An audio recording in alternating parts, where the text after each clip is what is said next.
देखिए हर खबर यहीं पर। सब्सक्राइब कीजिए TV9 भारतवर्ष। नमस्कार, TV9 भारतवर्ष के डिजिटल पे आपका स्वागत है और एक बार फिर मैं हूं आपके साथ आयुष मिश्रा। आखिर चीन और तिब्बत का विवाद है क्या? दरअसल चीन और तिब्बत के बीच का विवाद तिब्बत की कानूनी स्थिति को लेकर शुरू हुआ। चीन कहता है कि तिब्बत 13वीं शताब्दी के मध्य से चीन का हिस्सा रहा है, लेकिन तिब्बतियों का ऐसा मानना है कि तिब्बत कई शताब्दी तक एक स्वतंत्र राज्य था और चीन का उस पर निरंतर अधिकार नहीं रहा है।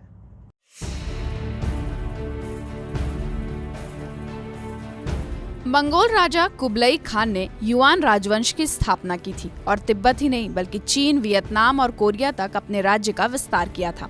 फिर 17वीं शताब्दी में चीन के चिंग राजवंश के तिब्बत के साथ संबंध बने। तकरीबन 260 साल के रिश्तों के बाद चिंग सेना ने तिब्बत पर अधिकार कर लिया, लेकिन 3 साल के अंदर ही उसे तिब्बतियों ने खदेड़ दिया और 1912 में 13वें दलाई लामा ने तिब्बत की स्वतंत्रता की घोषणा की। 1951 में चीनी सेना ने एक बार फिर से तिब्बत पर नियंत्रण कर लिया और तिब्बत के एक शिष्टमंडल से एक संधि पर हस्ताक्षर करा लिए, जिसके अधीन तिब्बत की प्रभुसत्ता चीन को सौंप दी गई। अब बताते हैं कि तिब्बत का इतिहास क्या कहता है, साथ ही चीन तिब्बत विवाद कब और क्यों शुरू हुआ।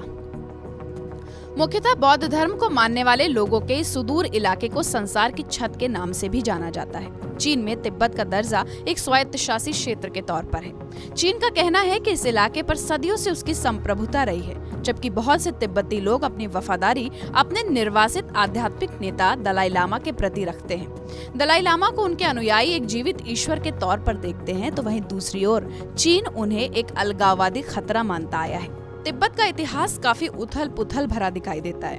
कभी वो एक खुद मुख्तार इलाके के तौर पर रहा है, तो कभी मंगोलिया और चीन के ताकतवर राजवंशों ने उस पर हुकूमत की। लेकिन साल 1950 में चीन ने इस इलाके पर अपना झंडा लहराने के लिए हजारों की संख्या में सैनिक भेज दिए, जिसके बाद तिब्बत के कुछ इलाकों को स्वायत्तशासी क्षेत्र में बदल दिया गया और बाकी इलाकों को इससे लगने वाले चीनी प्रांतों में मिला दिया गया था।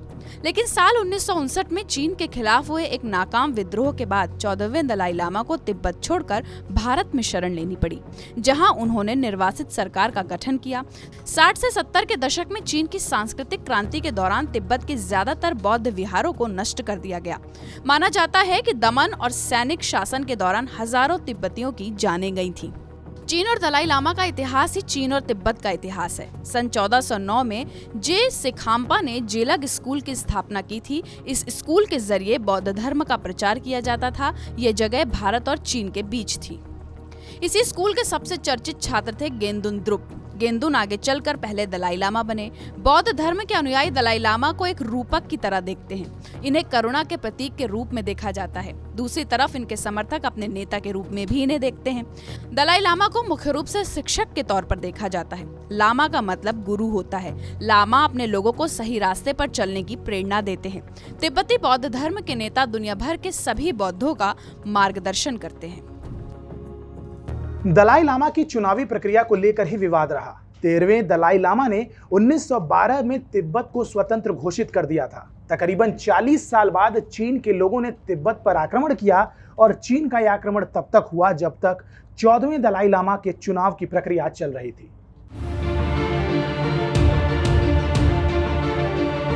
तिब्बत को इस लड़ाई में हार का सामना करना पड़ा था। कुछ सालों बाद तिब्बत के लोगों ने चीनी शासन के खिलाफ विद्रोह कर दिया। हालांकि विद्रोहियों को इसमें सफलता नहीं मिली। दलाई लामा को लगा कि वे बुरी तरह से चीनी चंगुल में फंस जाएंगे। इसी दौरान उन्होंने भारत का रुख किया। दलाई लामा के साथ भारी संख्या में तिब्बती भी भारत आए थे। यह साल 1959 का था। चीन को भारत में दलाई लामा को शरण मिलना काफी खटका। आखिर भारत और तिब्बत का संबंध क्या है? साल 2003 के जून महीने में भारत ने आधिकारिक रूप से मान लिया था कि तिब्बत चीन का हिस्सा है। चीन के राष्ट्रपति जियांग जेमिन के साथ तत्कालीन प्रधानमंत्री अटल बिहारी वाजपेयी की मुलाकात हुई और मुलाकात के बाद भारत ने पहली बार तिब्बत को चीन का हिस्सा स्वीकार कर लिया था। हालांकि तब ये कहा गया था कि ये मान्यता परोक्ष ही है, लेकिन दोनों देशों के बीच इसे एक महत्वपूर्ण कदम के तौर पर देखा गया था।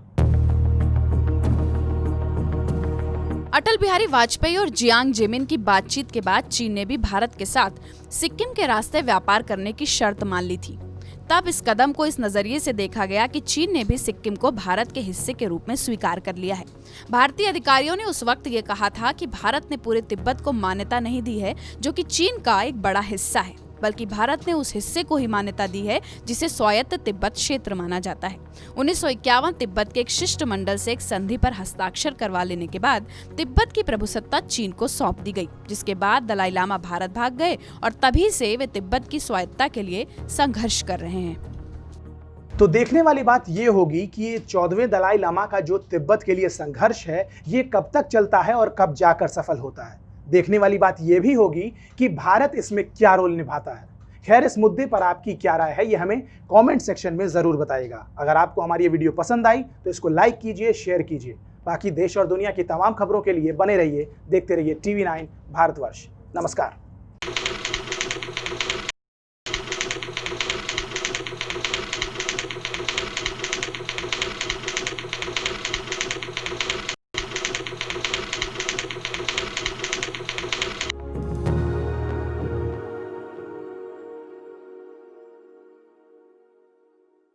TV9 Network, 6 languages, Hindi, English, Telugu, Kannada, Marathi and Gujarati. 56 crore impressions. India's #1 news network. TV9 Network.